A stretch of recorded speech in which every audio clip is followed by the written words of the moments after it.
Well, believe it or not, there are detractors that say I look too funny to be taken seriously when I talk about this, and I guess that's okay. I take myself seriously, but I don't take myself too seriously, or at least I think I don't. Some of you may want to know what I do before I do a video. This is what I do. This is the typical one. Here's another one. Here's the current one. Several hours of work. What I'm trying to do is match up various trends, movement, different sources, resources, latest incoming mail, etc. And what I'm working on today, you'll look at the thumbnail. I may even attach it in here, but the thumbnail shows 18 states that the New York Times thought was very important right now. And they said basically what was important about it was that these early voting states were all performing at much higher level than they had in 2014, and that there seemed to be a greater impetus right now going on that is pulling them in particular states. But what the New York Times, what I called the liberal rag on the thumbnail, didn't do was to say that a majority of these states that are intensely over voting early are Republican states or states where there are huge tight contests. So what I did then is took the New York Times and their 18 states, cross-referenced them to the Senate and the House to look at what the trends are internally and what might be drawing people to vote in huge numbers locally, and also whether they are Republicans or Democrats that are actually doing it, which tells us a lot, right? So the states that I have looked at in sequence by order of importance, or at least as I see it, Tennessee is the first most important one. They are now voting at 95% pre-vote over their 214 limit, and they are almost double their early voting 2014. So obviously it's something that's kicked in. It is a process which is of course changing, and so the dynamic of people voting early is running with the other dynamics. And so the question then is this early voting dynamic simply the convenience and the preference that the states have been giving them, or is it because they are really charged up to vote, or both? And it's difficult to tell, and we won't know until after Tuesday, but the Tennessee vote is the first one that I give importance to, because they are almost double early voting as opposed to 4 years ago in 2014. The big race here is Blackburn versus Bredesen. The polls show, and again, caveat, polls are just relative. Polls are not very good. Polls have gotten worse since people don't have landlines. Republicans tend to participate in polls less than Democrats do. 2 years ago, there were people that didn't want to say they were voting for Trump because they thought that it would cast negative aspersions on them.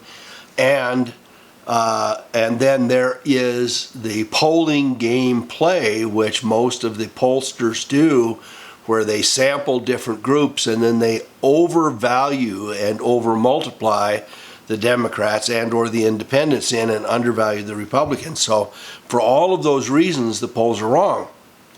However, and I've talked about interpolating before, it's a way of analyzing relatively where things are. And in this case, in Tennessee, what was a dead heat months ago, and then even Bredesen was up for a while. Marsha Blackburn has pulled ahead since the Kavanaugh thing. It looks like in the polls, take it for what it's worth, she's about almost 7 points up But given, if that's in fact true, and if that trend has held for 3 or 4 weeks, and if 95% of 2014 voters have already voted, what that means is there are only about 80,000 people in Tennessee that have not voted already. And if in fact the 7 points difference is accurate, Marsha Blackburn is already 100,000 votes ahead, and Bredesen cannot make it up. I mean, if you got 100% of the votes, he can't. Now, vote anyway. I have no way of knowing. I'm just telling you what my math tells me, and what it says to me is that Blackburn, if in fact those polls are relatively accurate, has built an insurmountable lead given the fact that Tennessee is already voting, has already voted. Second on the list is Nevada, and they are 90% over their 2014 limit. They are just a 50,000 or 80,000 votes short of matching the 2014 vote. There'll probably be more people that vote on it than that. The race is tight, and it shows Dean Heller on the polls is about 2 points up. That is the Republican incumbent, Dean Heller, up about 2 points over Jackie Rosen. But the other part that I've factored into it is that the Democrats are down from 2014. That is, they're about a half percentage less on their early voting, and the Republicans are almost 3% up on their early voting, which tells me that the impetus of this has shifted significantly. If that's in fact the case, then it should be there should be a clear tip to Heller in Nevada. The third one is that I have listed is Arizona. Arizonans have voted over 80%. This one indicator from Seattle Times says that they're at 88% of the 2014 total vote, which means that there are about 180,000 or 200,000 people that have not voted yet, if you just use the 2014 numbers. So over 80% have voted. That there is a clear indication that the Republicans have outvoted the Democrats. That is according to the way that they are registered by, what did I get it at? 75,000 votes, which is huge. And that it's showing that the Republicans are voting, 42.7% of them have voted, whereas only 33.7% of the Democrats have voted. If all indications are correct, Kirsten Enema is what Larry calls him. Schweikert calls him. Sinema is probably behind enough so that she would have to get roughly 2/3 of the votes that are still outstanding in order to break even. That's the way it looks right now. Texas is the number 4 state. Oh, and in the number 3 state, there is also the Arizona 1 district with Halloran versus Wendy Rogers. I don't have any records on that, but that could be punching it up, that people in District 1 are running to the polls to give her a boost as well. Texas is number 4. This is in the Senate. This is Ted Cruz versus Beto O'Rourke. Why he's Beto when his name is Robert or something like that, but he wanted to sound Hispanic or Mediterranean or avant-garde. He's the new JFK, right? Yeah, I don't think so. And as some of you know, there have been, Project Veritas did a little exposure on him that won't hurt him in this last 4 days. The red counties, Tarrant, Collin, Denton, Mountain something or other, are all up, and the Republican counties, Harris, Dallas, Bexar, El Paso, and Hidalgo and Cameron are all down. So it indicates that there is enthusiasm perhaps on the Republican side and not on the Democrat side, but you don't get numbers quite. You just got to go by counties. Number 5 on my count is, and this is kind of interesting, is Montana. That's Tester versus Rosendale, Matt Rosendale. Tester is the 2-time incumbent, been there for almost 12 years. Narrowly won last time, narrowly won the first time when he beat Conrad Cowboy rodeo announcer, no, auction announcer, Conrad Burns. And so he's had 2 close races in a Republican-leaning state that voted significantly for Trump. I think they voted for Mitt Willard Romney and for Jockstrap as well in the last 3 elections. So the red counties are apparently coming in higher than the blue counties, and that could be significant. We've got some mentions that I will cover. The next state that is of consequence, as I see it, that is huge, is Florida. Huge. They say it's huge. Florida, and of course that is Gillum DeSantis in the governor's one, and there was another huge exposure, probably the biggest one of all, with Project Veritas, showing Gillum, one of his chief campaign managers, basically said he was a progressive, crazy.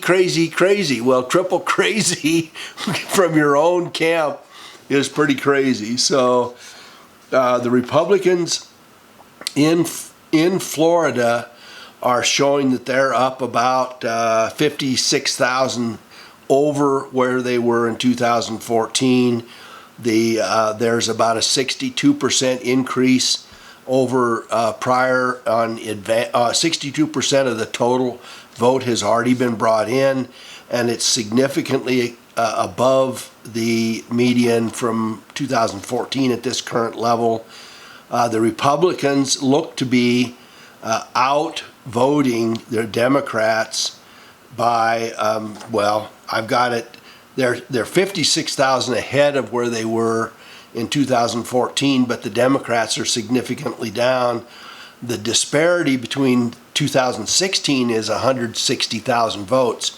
So the Republicans have really pushed it, and that could have both the Gillum DeSantis governorship and the Nelson Scott Senate race could push them over the edge because they're both close. The 7th one, and it's kind of surprising, is West Virginia. And again, the West Virginians, they are up, 10 or 20% in their early voting. They voted upwards of about a 25% total on the 2014. The Manchin-Morrissey race is really close. The last polling came in right at the margin of error, right about 5% different. There is a big 11-point libertarian vote, which may soften or may have softened. And of course, the good part for West Virginia is that 3/4 of the people have not voted, which could actually help the Republican late if the Libertarian softens, if that vote for the Libertarian softens. The Republicans in West Virginia are outpolling the Democrats, by about 4.4%. If that's the case, it takes that race right to the razor's edge, because we're almost dead on in the center of the margin of error plus or minus. There's also a House seat, number 3. Carol Miller is ahead of Richard Ojeda, I think it is, Ojeda, the Democrat. By the last polling is 7%, so that could have some impact. The Wisconsin stuff is really interesting, and it shows, what do I got on Wisconsin here? It's a rather important race, and it is showing the voting as up. Let me see how much it's up. It's just a little bit up over the early voting before, but the red suburbs around Milwaukee are voting higher than normal, and Milwaukee and Madison are voting less than normal. The first district race there, which I think is in the southeast corner of the state, is Brian Stile, and the Republican against Randy Bryce, and it looks like Stile is up by as much as 6 points, which is significant. And the Wisconsin, let me see if I can find that, is Baldwin versus Vukmir, and that one has gotten closer and closer as we've gone along. 538 says Baldwin's got a lock on it, but I'm not sure that that's the case. And if in fact the voting trends in Wisconsin match the others, this could be within a couple points. And finally, we've got, let's see, number 9, Ohio. Sherrod Brown has been showing as anywhere from 9 to 16 points up over Jim Renacci. It's down to maybe 7 or 8 points. The Republicans are voting in greater numbers than the Democrats, and there is also a they are showing, for instance, in Warren County 4-1 Republicans over Democrats. I don't know what the normal is, and in Butler County 2.5-1 over the Democratic counties. There is also a place for mention in Minnesota. The one that is of consequence is the special election with Tina Smith and Karen Housley. That one, the last polling on it is six points, so that's really close. And then there are 4 the federal House of Representatives races in District 1, 2, 3, and 8 that are all close, that could be causing them to vote up. And they're voting at half again higher than they did in previous years. So this could be, if these trends are an indicator, these tight races are going to tip Republican. And assuming you vote, I want you to vote. Assuming that that's the case, the Republican tilt, where these races are within 3, 4, 5 points, could make all the difference, because it looks, at least at this time, that some of these races that the Republicans have weighed in early and heavily in all of the states that I listed, and in some of these states like the Tennessee, Nevada, Arizona, Texas, and even Montana for that matter. If in fact they have weighed in early and weighed in on the Republican side, they could create basically what is a hidden Republican swale, wave, tsunami that is on top of that process. So anyway, that's my report for today. It gives you both some Senate seats and some House seats. It shows you what heavy voting is going on early and how it might impact, or at least I think it does. And it gives us some really key races where the flow may be changing, and changing significantly. Thanks so much for watching. If you like it, give a thumbs up. I am working on trying to figure out how to be live on Election Day. I probably won't come up. Assuming it works, I'll announce it. You'll see the announcement if you are a subscriber. So hit the little button, subscribe, hit the little bell so that you'll be notified. Sometimes they don't notify. I get basically soft banned by having either people taken off my channel unbeknownst to them, and or they're not getting notifications. So pay attention if you want to listen, and I can get live. We'll have people from all over the country checking in, giving us the latest reports, filling in on some of these things, and I'll just try to keep up on it and watch the national news. Maybe I'll get some spotters, 3, 4, 5 of you that can email me about something that you think are significant. And if you are an election hound, as I am, and this really intrigues you and you can stay ahead of the curve, that might be really helpful, because I can't cover it all. And I haven't had television for 10 years. I don't watch television. I don't own a television. I've not been hooked up to cable or satellite or even rabbit ears for 10 years. So anything that comes from those sources will have to either come from me on YouTube directly or from you folks. So thanks so much for watching.